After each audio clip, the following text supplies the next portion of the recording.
साथियों, मैं आपका फ्रेंड विजय अपने YouTube channel IT technical power study पर आपका हार्दिक स्वागत करता हूँ।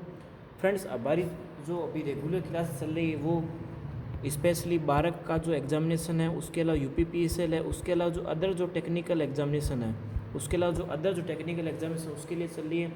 जो भी फ्रेंड्स हमारे चैनल से नए जुड़े हैं, रिक्वेस्ट है वो हमारे चैनल को सब्सक्राइब ज़रूर करें और वीडियो को अधिक से अधिक लाइक और वीडियो को हमारे शेयर भी जरूर करें। उम्मीद है दोस्तों ये हमारी जो क्वेश्चन सीरीज है आपको अच्छे समझ में आएगी। दोस्तों, हमने प्रीवियस क्लास में 50 क्वेश्चन कर लिए थे। अब दोस्तों हम आगे बढ़ते हैं 51 नंबर जो हमारा क्वेश्चन है उसकी तरफ बढ़ते हैं। एक 25 वोल्ट 800 वाट का बल्ब 10 वोल्ट के स्रोत से संयोजित है। बल्ब द्वारा खपत की गई विद्युत शक्ति पावर क्या होगी। ये दोस्तों क्वेश्चन अभी हाल ही में एसएससी जेई का जो एग्जामिनेशन हुआ था उसमें पूछा गया था। तो दोस्तों, मेरे चैनल पर जो आपको कंटेंट मिल रहा है वो एकदम अपडेटेड कंटेंट मिल रहा है। ऐसा कंटेंट आपको कहीं भी नहीं मिलेगा। हम अभी के जो एग्जाम्स में पूछे गए उन क्वेश्चनों को भी शामिल करें ताकि आपकी तैयारी बेहतर तरीके से हो पाए। इसमें दोस्तों मैसेज जेई के क्वेश्चन इसलिए डाल रहा हूँ ताकि हमको पता है कि आईटीआई के जो एग्जामिनेशन होते हैं उसमें डिप्लोमा का लेवल भी रहता है, इसलिए मैं इन क्वेश्चनों को भी शामिल करूँ ताकि आपके अच्छे से प्रिपरेशन हो पाए। अब दोस्तों हमको पता है कि एक 25 वोल्ट का बल्ब दे रखा है। ये दोस्तों 25 वोल्ट और 800 वाट जो है दोस्तों 25 वोल्ट 800 जो है ये बल्ब की रेटिंग वोल्टेज है। क्या है दोस्तों, ये रेटिंग है बल्ब की। क्या है, रेटिंग है। उसके अलावा ये हमको 25 व 800 वोल्ट ये तो रेटिंग दे रखी है। उसके अलावा ये 10 वोल्ट ये क्या है, सप्लाई स्रोत है। ये क्या दोस्तों 10 वोल्ट का स्रोत है। तो ये हमको क्या दे रखी है दोस्तों, सप्लाई दे रखी है। क्या दे रखी है हमको दोस्तों, ये हमको दोस्तों क्या दे रखी है, सप्लाई दे रखी है। क्या दे रखी है दोस्तों, ये हमको सप्लाई दे रखी है। अब इसमें दोस्तों हमको विद्युत शक्ति निकालनी है। दोस्तों इसमें नॉर्मल जो हम VI से निकालते हैं तो उसमें दोस्तों क्वेश्चन ये काफ़ी लेंदी रहेगा क्योंकि इसमें वैल्यू फाइंड आउट करना काफ़ी मुश्किल हो जाता है। इसमें दोस्तों मैं आपको सीधा बेहतर तरीके से निकालते हैं ताकि इसका आंसर आसानी से आ पाए। दोस्तों हम इसमें फॉर्मूला लगाते हैं P बराबर V² बटे में R। क्या लगाएंगे, P बराबर V² बटा R। हमको वैल्यू हमको दोस्तों कितनी दे रखी है, P की 800 वाट दे रखी है। V² की वैल्यू दोस्तों हमको क्या दे रखी है, ये हमको पहले क्या लेनी, इसमें 800 वाट है। जो रेटिंग दे रखी है उसी का ही वोल्टेज लेना है। जो रेटिंग दे रखी है उसी का वोल्टेज हमको लेना है। तो हम क्या ले लेंगे यहाँ पर 25 वोल्ट 25 × 25 बट्टे में R कितना दे रखा है हमको, R हमको कितना दे रखा है, R हमको फाइंड आउट करना है। तो R हम निकाल सकते हैं।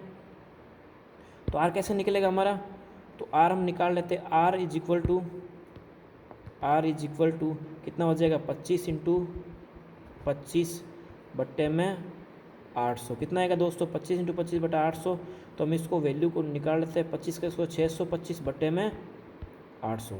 अब दोस्तों इसको काटा पीटी नहीं करना है ताकि हमारा आंसर क्वांटम नहीं आए। हमको दोस्तों क्वेश्चन बेहतर तरीके से और जल्दी निकालना, तभी हमारा सिलेक्शन हो पाता है। दोस्तों हमको इसी का ध्यान में रखना है। तो हमको टाइम कंजप्शन कम से कम रखना है।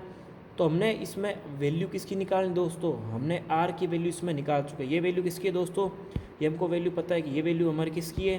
तो ये वैल्यू हमारी दोस्तों 800 वाट जो है, ये वैल्यू हमारी किसकी है, R की है। R की वैल्यू हमने निकाल ली है। किसकी वैल्यू निकाल ली, R की वैल्यू हमने निकाल ली है। अब हम दोस्तों निकाल लेते हैं P की वैल्यू। तो P बराबर हमारा क्या होगा, P बराबर V² बटा R। इसमें ये जब तरीका लगाते हैं दोस्तों, इसमें हमको अलग अलग तरह के फॉर्मूले लगाने की ज़रूरत नहीं पड़ती, सीधा हम इससे निकाल सकते हैं। दोस्तों हमको अब जो पावर निकालनी है वो क्या निकालनी है, बल्ब की जो एक्चुअल जो है, ये दोस्तों देखिए ये जो बल्ब जो एक्चुअल जो खपत कर रहा है ना, वो हम पावर निकाल रहे हैं। तो हमको पता है कि वोल्टेज स्रोत कितना है, 10 वोल्ट है। तो हम इसमें क्या लिख देते हैं, P बराबर 10 वोल्ट के स्रोत से जुड़ा है, 10 × 10। ठीक बात है। अब हमको दोस्तों इसमें वैल्यू की बात करते हैं R। तो R वैल्यू दोस्तों हम पहले से निकाल चुके हैं। ये R तो नियत रहेगा, तो हम इसकी वैल्यू क्या दर देते हैं, ये 625 बटा 800 है। तो यहाँ पर क्या लिख देते हैं हम, 625 × में 800, 625 ठीक है, 800 बटा 625। जब हम इसको निकालेंगे सोल्व करेंगे तो हमारे पास में पता है हमको कितना आएगा, ये हम सोल्व कर लेते हैं 100 बटा 625 × 800। तो 25 से काटा इसको, 25 का इसको 625, 25 चौके 100। अब इसको और काट लेते हैं हम, 25 के पाटे से ये जा सकता है। तो अब इसको गुणा करते हैं हम, कितना आएगा 3200, कितना आएगा 3200 बटा 25। जब हम इसको सोल्व करेंगे तो हमारे पास में कितना आएगा दोस्तों, कितना आएगा हमारे पास में, जो वो वैल्यू जो आएगी, वैल्यू आएगी, इसको हम निकाल लेते हैं। तो जब इसको हम सोल्व करते हैं, इसको जब हम सोल्व दोस्तों करेंगे तो हमारे पास में कितनी वैल्यू होगी, 128, क्योंकि एक 25 की पार्ट कितनी होगा, 128। तो दोस्तों हमारे पास में पावर जो कंजप्शन है सर्किट की कितनी आएगी, 128। जो हमको दोस्तों जो क्वेश्चन में दे रखी है, दोस्तों हमको जो क्वेश्चन में दे रखी है, ये दोस्तों कौन सी है, रेटिंग है, ये बल्ब की मानक रेटिंग है। हमको बल्ब द्वारा सर्किट में जो खपत की विद्युत शक्ति वो हमको निकालनी है, और वो हमने कैसे निकाली, 128 वाट। इसमें दोस्तों दूसरे फॉर्मूले का यूज़ जब करते हैं तो क्वेश्चन बहुत ज़्यादा लेंदी पड़ता है, इसलिए हमको सीधा सटीक जब हम निकालेंगे, क्योंकि इसमें रजिस्टेंस की वैल्यू क्या रहेगी, एक समान रहेगी, वो चेक नहीं होगी। तो सीधा हम P बराबर V² से क्या निकाल सकते हैं, वैल्यू रजिस्टेंस की निकाल सकते हैं। रजिस्टेंस की वैल्यू हमारे पास कितनी आ गई, 625 आ चुकी है। अब दोबारा हम वही फॉर्मूला लगाएंगे, ये जो फॉर्मूला लगाएंगे दोस्तों हमारे पास में वैल्यू एक समान और सटीक आएगी। यहाँ पर हमको इसमें पॉइंटम नहीं निकालना ताकि हम वैल्यू फटाफट निकाल पाए। तो यहाँ पर जब हम इसको सोल्व करेंगे कितना आएगा हमारे पास में, 128 what is the correct answer. उम्मीद दोस्तों आपको समझ में आया होगा। अब दोस्तों अगले क्वेश्चन की तरफ बढ़ते हैं, क्वेश्चन नंबर 52। क्वेश्चन नंबर 52 जो है उसकी तरफ हम बढ़ते हैं।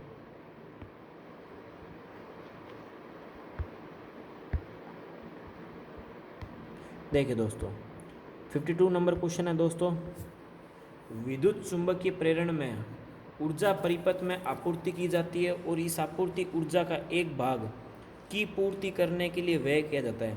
विद्युत चुंबकीय जो प्रेरण होता है, विद्युत चुंबकीय जो प्रेरण होता है ऊर्जा परिपथ में आपूर्ति की जाती है और इस आपूर्ति का एक भाग की पूर्ति करने के लिए किया जाता है। तो किसकी पूर्ति करने के लिए हम एक भाग करते हैं, तो इसको हमको देखना है। तो विद्युत चुंबकीय प्रेरण की बात हो रही है दोस्तों, किसकी बात हो रही है, विद्युत चुंबकीय प्रेरण की बात हो रही है। तो ये जब किसी सर्किट में आपूर्ति किया जाएगा, यानी जब हम आगे ट्रांसफर करेंगे सर्किट में, तो इस आपूर्ति ऊर्जा का एक भाग किसकी पूर्ति करने के लिए खर्च किया जाएगा, तो ये हमको क्वेश्चन में कहना चाहता है। ठीक है, तो भंवरधारा हानियाँ, लोहा हानियाँ, हिस्टेरिसिस हानियाँ और I² हानियाँ। तो इसका आंसर दोस्तों क्या होना चाहिए, तो इसका दोस्तों आंसर क्या होना चाहिए, I²R।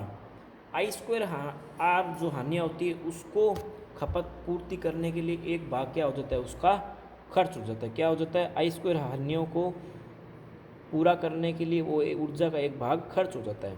अब दोस्तों अगले क्वेश्चन की तरफ बढ़ते हैं, उम्मीद है आपको अच्छा समझ में आया होगा। 2 मिनट के लिए 100 मिली एम्पीयर धारा प्रवाहित होने पर 10 ओम प्रतिरोध में खपत की गई विद्युत ऊर्जा का मान ज्ञात करना है। दोस्तों हमको क्या करना है, जो 10 ओम प्रतिरोध है उसमें खपत की गई विद्युत शक्ति का हमको क्या निकालना है, वैल्यू निकालना है। ठीक है, कैसे निकालेंगे इसको, तो दोस्तों इस तरह क्वेश्चन, ये भी क्वेश्चन दोस्तों आपके समय SSC JEE में, तो दोस्तों आपको अच्छे से लेवल के क्वेश्चन मिल रहे हैं दोस्तों। तो दोस्तों जो भी फ्रेंड्स हमारे चैनल पर नए हैं तो वो चैनल को सब्सक्राइब जरूर करें। तो दोस्तों क्वेश्चन की तरफ आगे बढ़ते हैं। 2 मिनट के लिए 100 एम्पीयर, तो 10 ओम में प्रवाहित विद्युत धारा की ऊर्जा ज्ञात करनी है। कैसे निकलेगा दोस्तों, हमको पता है कि दोस्तों सूत्र हमारा जो होता है, अगर हम निकालते हैं विद्युत ऊर्जा का सूत्र क्या होता है, E बराबर क्या होता है, W इंटू टी। क्या होता है, E बराबर क्या होता है, E बराबर क्या होता है, W इंटू टी होता है, यानी इसको क्या बोलते हैं, वाट इंटू घंटा होता है। क्या होता है दोस्तों, वाट इंटू घंटा जो होता है, क्या दोस्तों, वाट इंटू घंटा जो होता है वो क्या होती है, विद्युत ऊर्जा होती है। क्या होती है, वाट इंटू घंटा क्या होती है, हमारी विद्युत ऊर्जा होती है। इस दोस्तों इस क्वेश्चन में हमको क्या निकालनी पड़ेगी, पहले हमको वाटेज निकालनी पड़ेगी। क्या निकालनी पड़ेगी दोस्तों, वाटेज। क्या निकालनी पड़ेगी, उसमें वाटेज निकालनी पड़ेगी। तो इसमें वाटेज कैसे निकलेगी, तो ये हमको पता है कि P बराबर क्या होता है, हमको वैल्यू पावर का वैल्यू वही लगाना है जो जो वैल्यू हमको दे रखी है। यहाँ पर हमको वैल्यू किसकी दे रखी है, करंट की दे रखी है दोस्तों, किसकी दे रखी है, धारा की। ठीक है, तो धारा की वैल्यू दे रखी है, उसके अलावा क्या दे रखा है, प्रतिरोध हमको दे रखा है। क्या दे रखा है दोस्तों, प्रतिरोध दे रखा है। इसमें हमको क्या दे रखा है, धारा की वैल्यू हमको दे रखी है और प्रतिरोध की वैल्यू दे रखी है। धारा की वैल्यू और प्रतिरोध की वैल्यू दे रखी है, तो फॉर्मूला उसी के अनुसार लगेगा। तो P बराबर क्या लग सकता है, I²R, क्योंकि हमारे पास में करंट भी है और प्रतिरोध भी है। तो करंट की वैल्यू हम लिख लेते हैं, कितनी है हमारे पास में, 100 मिली एम्पेयर है, तो 100 इंटू 100 मिली में हमको पता है कि कितना होता है, 10 की घात माइनस जो होती है 3 होती है। कितनी होती है, मिली में 10 की घात माइनस 3 वैल्यू होती है। अब हम बट्टे में क्या लिख देते हैं, 1000 लगा सकते हैं, ठीक है यहाँ पर, ताकि हमारे कैलकुलेशन में सहूलियत रहे। उसके अलावा प्रतिरोध की वैल्यू हमको दे रखी है, कितनी दे रखी है, 10 ओम दे रखी है, कितनी दे रखी है, 10 ओम, हमको वैल्यू कितनी दे रखी है, 10 ओम दे रखी है। अब इसको सोल्व कर लेते हैं हम। इसको जब हम सोल्व करेंगे यहाँ से हम काट लेते हैं, 2 जीरो से 2 जीरो गया, ठीक है, ये 1 जीरो से 1 जीरो जा चुका है, यहाँ पर 2 जीरो से 2 जीरो जा चुका है। कितना बचा हमारे पास में, 1/10 बचा है। कितना बचा दोस्तों, 1/10 बचा है हमारे पास। कितना बचा है दोस्तों, 1/10 बचा है। पावर की वैल्यू जो हमको दे रखी है भाई, हमारे पास में जो W की वैल्यू आई है, यानी पावर की वैल्यू जो है वो कितनी है दोस्तों, 1/10 वैल्यू है। क्या ये 1/10 वैल्यू आई है। अब हम इसमें फॉर्मूले में जब हम वैल्यू रखें तो हमारा आंसर आ सकता है, आंसर आ सकता है, नहीं आ सकता, 1/10 आ सकता है। तो हम इसको लगा लेते हैं, तो इसको हम इरेज कर लेते हैं, ठीक है। तो अब हम फॉर्मूला लगा लेते हैं, ई बराबर वाट इंटू घंटा। तो हमको वैल्यू जो डब्लू की वाट की जो वैल्यू दे रखी है, कितनी दे रखी है, 1/10 दे रखी है। और जो टाइम है यानी घंटा, वाट इंटू क्या होता है, घंटा होता है। हमको दोस्तों यहाँ पर क्या दे रखा है, 2 मिनट दे रखा है। क्या दे रखा है, 2 मिनट है। तो 2 मिनट को हम कैसे लिख सकते हैं भाई, 2 × 60, 2 × 60 लिख सकते हैं। यानी कितना आएगा, 120/10। जब हम इसको सोल्व कर कितना आएगा दोस्तों, 12 जूल। कितना आएगा दोस्तों, 12 joule is the correct answer. उम्मीद दोस्तों आपको अच्छे समझ में आया होगा। पहले दोस्तों ये क्वेश्चन अच्छे लेवल का है दोस्तों, इसलिए SSJEE में पूछा गया है। ज़्यादा आपको कन्फ्यूज नहीं होना, हमको वैल्यू वही पूछ रहे हैं, ठीक है। क्वेश्चन आपके ITI लेवल का ही, लेकिन थोड़ा सा लेवल उठाया जा रहा है, ठीक है, क्योंकि हर एग्जामिनेशन में लेवल जो होता है वो थोड़ा उठ ही जाता है, ठीक है। तो इसमें आपको जो लेवल मिल रहा है SSC JEE का क्वेश्चन के लेवल में आपको दे रहा हूँ, ताकि आपको अच्छे से क्लियर हो पाए। आपको पता है कि ITI के जो भी एग्जामिनेशन जो टेक्निकल लेवल पर होता है उनमें भी डिप्लोमा लेवल क्वेश्चन पूछे जाते हैं, इसलिए मैं आपको उसी लेवल की तैयारी करा रहा हूँ। तो सबसे पहले इस क्वेश्चन में हमने क्या निकाल ली, वाटेज निकाली थी। वाटेज जो निकाली थी किससे निकाली थी, I² R से निकाली थी। जो हमने वाटेज निकाली थी, देखिए दोस्तों इसमें जो हमने पहले क्या निकाली थी, वाटेज निकाली थी। देखिए हमने सबसे पहले इस क्वेश्चन में क्या निकाली थी, ये देखिए इसमें हमने क्या निकाली थी, P/I² R से हमने इसकी वैल्यू निकाली थी। पावर की वैल्यू हमने निकाली थी P/I² R से, ठीक है। हमने पावर की वैल्यू जब निकाली कितनी आई, W बराबर 1/10 हमने क्या निकाल लिया, वाटेज निकाल लिया, ठीक है। W बराबर 1/10 यानी कि हमारी ये वाटेज आ गई, ठीक है। अब दोस्तों ये हमारे पास ये वैल्यू आ गई। अब हम वाट इंटू घंटे से कैसे निकालेंगे वैल्यू, ये देखिए ये हमने वैल्यू निकाली P बराबर W/T से। तो हम वैल्यू हमने बता दिया आप कैसे निकाली। देखिए हमने क्या किया, जो वाटेज की वैल्यू जो थी 1/10 थी, उसको डायरेक्ट जो टाइम से गुणा करा दिया। नहीं, टाइम हमारे पास में कितना, 2 मिनट है। 2 मिनट को कैसे चेंज करें, 2 × 60 में, तो 120/10 यानी कि 12 joule is the correct answer. नहीं, इसका आंसर क्या होगा, 12 जूल। उम्मीद दोस्तों आपको अच्छे से क्वेश्चन क्लियर होगा। अब दोस्तों अगले क्वेश्चन की तरफ हम बढ़ते हैं। क्वेश्चन नंबर 54 क्या है, क्वेश्चन नंबर 54 को हम देख लेते हैं। क्वेश्चन नंबर 54 क्या दे रखा है हमको, इनमें से किस प्रकार के रोटर का उपयोग अल्टरनेटर के ड्राइवर हाइड्रो टरबाइन में किया जाता है। इनमें से किस प्रकार के रोटर का प्रयोग अल्टरनेटर हाइड्रो टरबाइन में किया जाता है। तो सैडेड पोल, सेलेंट पोल, स्मूथ सिलेंड्रिकल या नॉन सेलेंट, किस प्रकार के अल्टरनेटर का प्रयोग हम किस में करते हैं, हाइड्रो टरबाइन में। तो ये तो क्वेश्चन दोस्तों हमको पता है कि ITI के लेवल में का क्वेश्चन है। वैसे दोस्तों ये भी क्वेश्चन SSJEE में पूछा गया था। दोस्तों इसका आंसर क्या होना चाहिए बताइए। इसका दोस्तों आंसर की अगर हम बात करें, इसका आंसर क्या होना चाहिए, तो इसका आंसर हमारे पास हमको पता है। इसका आंसर क्या होगा, जो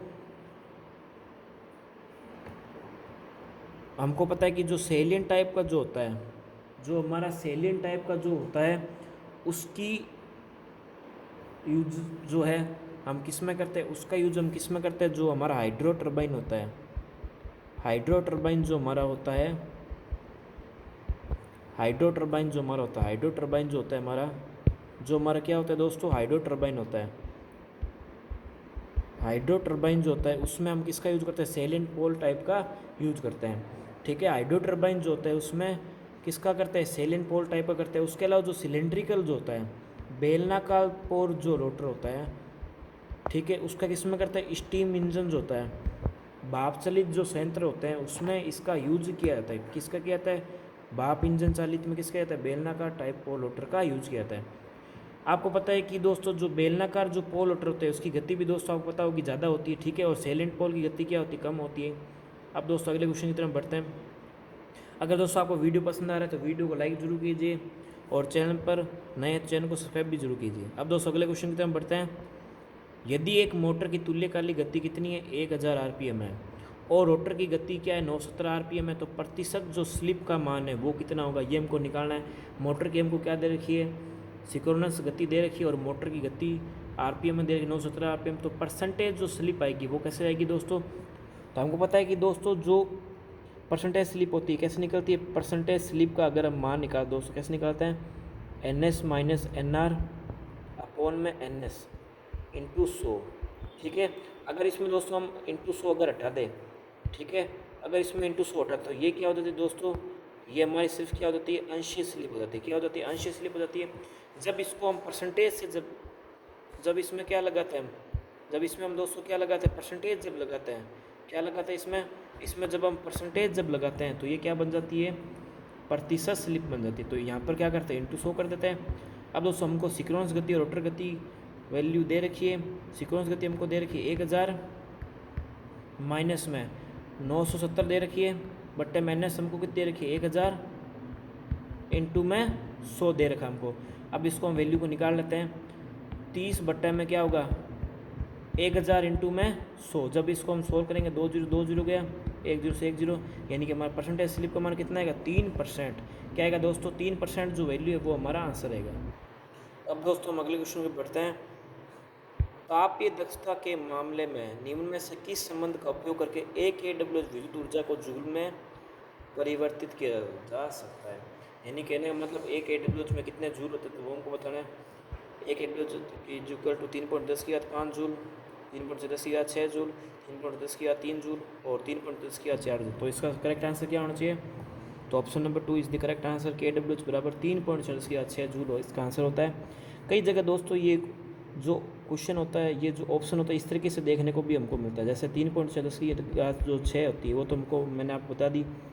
अगर इसमें वैल्यू जो है पॉइंट को अगर हम बता दें तो 36 हो जाता है, कितना हो जाता है, अगर इसमें हम क्या कर दें, पॉइंट को हटा दें, ठीक है, ये तो हमको पॉइंट में दे रखा है।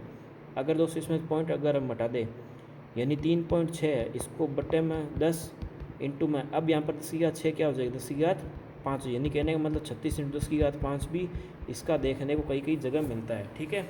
जब इस पॉइंट को हटा दे तो क्या हो जाएगा, 36 10 की घात 5 जूल भी करेक्ट आंसर है, ठीक है दोस्तों। यहाँ पर ये फर्स्ट ऑप्शन क्यों नहीं सोचता, क्योंकि ये पॉइंट लगा, अगर पॉइंट हटा दे तो क्या होगा, 36 10 की घात 5 जूल भी करेक्ट होता है, ठीक है। अब दोस्तों अगले क्वेश्चन की तरफ बढ़ते हैं। अगला क्वेश्चन हमको दे रखा है, यदि किसी 3 कोर भूमिगत केबल में, यदि किसी 3 कोर भूमिगत केबल में आपूर्ति की आवृत्ति क्या हो जाए, 2 गुनी हो जाए, तो आवेशन धारा कितनी गुनी हो जाएगी, 2 गुनी, 3 गुनी, आधी और 4 गुनी। यहाँ पर दोस्तों हमको 3 कोर भूमिगत केबल दे रखी है। देखिए दोस्तों ये हमारी क्या होती है, भूमिगत केबल होती है, ठीक है। इसमें हमको पता है कि 3 कोर, मान लीजिए 3 कोर आ रखी है, ठीक है, ये भूमिगत केबल है। अगर इसमें सप्लाई की जो फ्रिक्वेंसी अगर वो 2 गुनी हो जाती तो आवेशन धारा का मान दोस्तों आपको बताना है कितना होना चाहिए। आवेशन धारा का मान इसमें दोस्तों आपको फाइंड आउट करना है, आवेशन धारा का मान कितना होगा, ठीक है। तो जब भी आपको इस तरह क्वेश्चन मिले तो आपको क्या ध्यान रखना है कि जो आवेशन धारा जो होती है, आवेशन धारा जो होती है वो समानुपाती किसके होती है, सप्लाई जो फ्रिक्वेंसी है उसके समानुपाती होती है, ठीक है। आई समानुपाती क्या होती है, फ्रिक्वेंसी को होती है। तो जब हम फ्रिक्वेंसी को क्या करेंगे, 2 गुना करेंगे तो हमारी जो करंट है वो भी क्या हो जाएगी, 2 गुना ही बढ़ेगी। तो इसका करेक्ट आंसर क्या होगा, first number option is the correct answer, 2 गुनी हो जाएगी। जब केबल में आवृत्ति 2 गुनी करे तो आवेशन धारा क्या हो जाएगी, ये भी 2 गुनी होगी। अब दोस्तों अगले क्वेश्चन तक बढ़ते हैं। हिस्टेरिसिस मोटर की बात हो रही है, हिस्टेरिसिस मोटर के बारे में बात हो रही तो दोस्तों हम सभी को पता है कि हिस्टेरिसिस जो मोटर होती है वो कौन से टाइप की मोटर होती है, सिंगल फेज एसी मोटर होती है। कौन सी होती है दोस्तों, सिंगल फेज एसी मोटर जो होती है वो हिस्टेरिसिस मोटर होती है, ठीक है।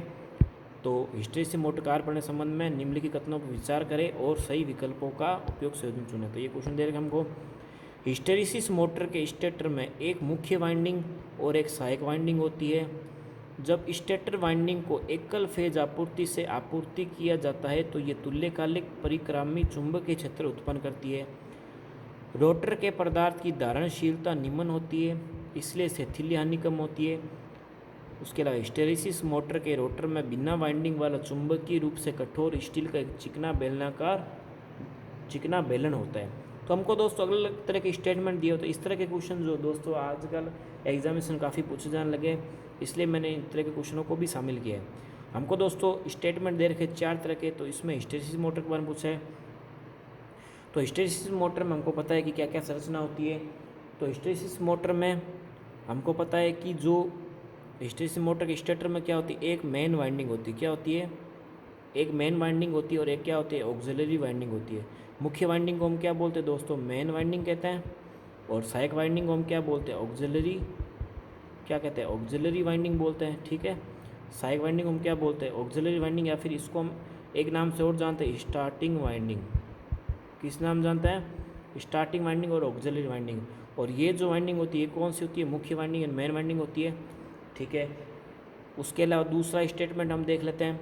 जब स्टेटर वाइंडिंग को एकल फेज आपूर्ति से आपूर्त किया जाता है तो ये तुल्यकालिक परिक्रामी चुंबकीय क्षेत्र उत्पन्न करती है।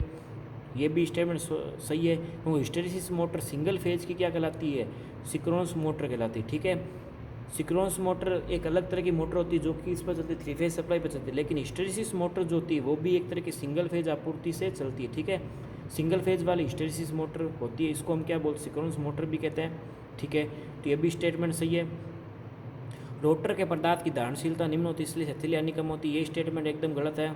ठीक है, इसमें रोटर के पदार्थ उच्च चुंबकीय पदार्थ से बना होता है। ठीक है, ताकि उसमें सेथिली हानि कम हो सके, इसलिए इसको क्या बोलते हैं, हिस्टेरिसिस मोटर कहते हैं।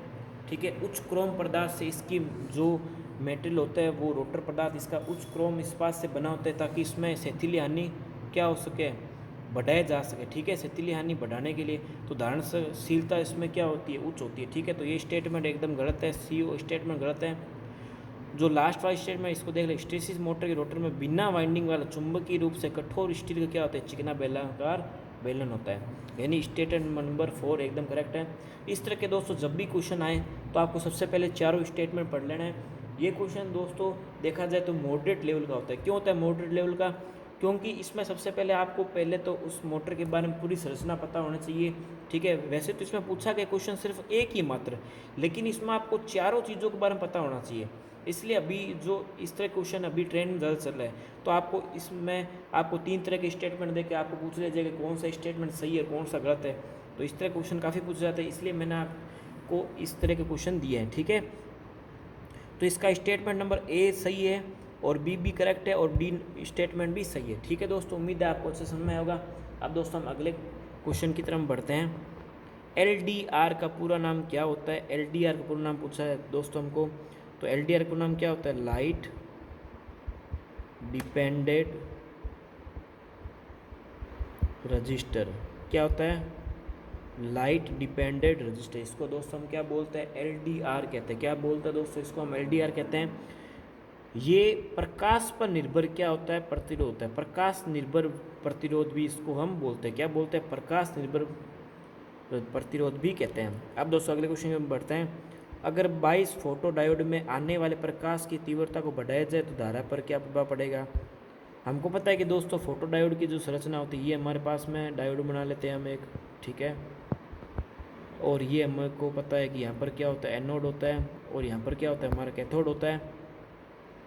अब हम फोटो डायोड है तो फोटो डायोड हमको पता है कि फोटो डायोड जो होता है, ठीक है, फोटो डायोड होता है एक तो, और एक जो होता है जैसे सोलर सेल होता है वो क्या करता है, वो फोटोवोल्टिक पर काम करता है। ठीक है, तो इसमें हमको पता है कि जब धारा का मान हम बढ़ाएंगे, जब इसमें हम क्या करेंगे, धारा का मान बढ़ाएंगे तो क्या होगा, तो इसको हम देख लें, धारा का मान जब बढ़ाएंगे तो क्या होगा।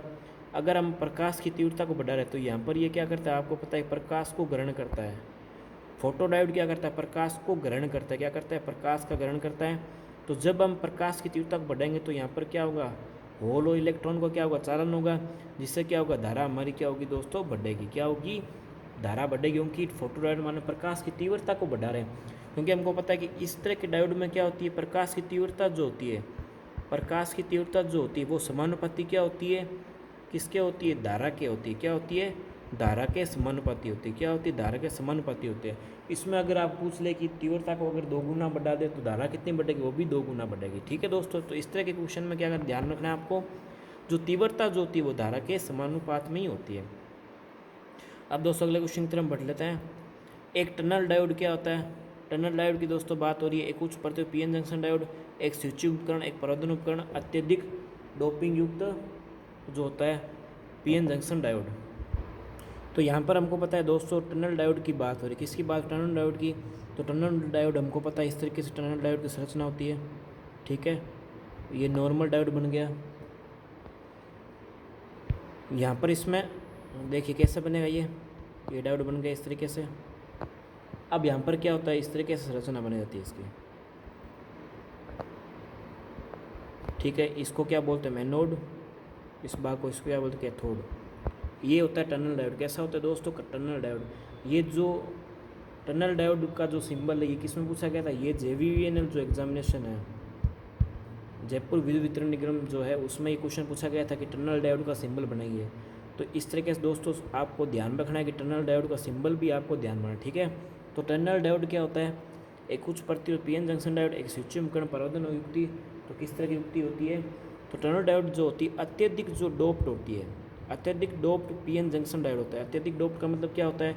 मैंने आपको बताया था कि दोस्तों इस तरह के पीएन जंक्शन आपका होता है। क्या होता है? पीएन जंक्शन होता है। यहाँ पर हम क्या करते हैं? अशुद्धि मिलाते हैं। क्या करते हैं? अशुद्धि मिलाते हैं। पी प्रकार की अशुद्धि कौन कौन सी होती है? मैंने आपको बताई थी कि बोरॉन, एल्यूमिनियम, गैलियम, ये सारे क्या होती है? त्रिशु तत्व होते हैं। एन जो होते हैं पंचसंयोजी होते हैं, उसमें फास्फोरस, आर्सेनिक सारे आते हैं। ठीक है, तो इनमें क्या करते हैं? अत्यधिक डोप्ड का मतलब होता है कि अत्यधिक अशुद्धि मिलाना। डोप्ड का मतलब क्या होता है? अशुद्धि मिलाना होता है। क्या होता है दोस्तों? अशुद्धि मिलाना। डोपिंग का मतलब होता है कि जब हम उसमें अशुद्धि मिलाते हैं। अशुद्धि का मतलब क्या होता है? उसमें त्रिसंयोजी तत्व मिलाना है, पंचसंयोजी मिलाता है, उसको बोलते हैं डोपिंग करना। क्या कहलाता है? डोपिंग करना। ठीक है, तो इसका आंसर क्या होगा? 4 number statement is the correct answer. अब दोस्तों अगले क्वेश्चन की तरफ बढ़ते हैं। एक आईसी क्या होती है? आईसी का पूरा नाम क्या होता है? Integrated circuit. क्या होता है? एकीकृत परिपथ भी दोस्तों हम इसको बोलते हैं। एकीकृत परिपथ यानी इंटीग्रेटेड सर्किट बोलते हैं। क्या बोलते हैं? Integrated circuit. तो एक आईसी में सिलिका परत प्रदान करती है भारी परिपथ से विद्युतीय संयोजन, भौतिक सामर्थ्य, विलगित आइसोलेशन और चालक परिपथ। तो हम अगर बात करें कि आईसी में सिलिका परत जो होती है किसको प्रदान करेगी दोस्तों? आइसोलेशन को प्रदान करेगी। किसको करेगी? आइसोलेशन को प्रदान करेगी। दोस्तों आज की क्लास को हम यही समाप्त करते हैं। मिलते हैं नेक्स्ट क्लास में। जो भी फ्रेंड्स हमारे चैनल से नहीं जुड़े उनसे रिक्वेस्ट है कि वो हमारे चैनल को सब्सक्राइब जरूर कर लें। और दोस्तों इस वीडियो को अधिक से अधिक शेयर भी करें। ठीक है दोस्तों, मिलते हैं नेक्स्ट क्लास में। तब तक के लिए जय हिंद, जय भारत।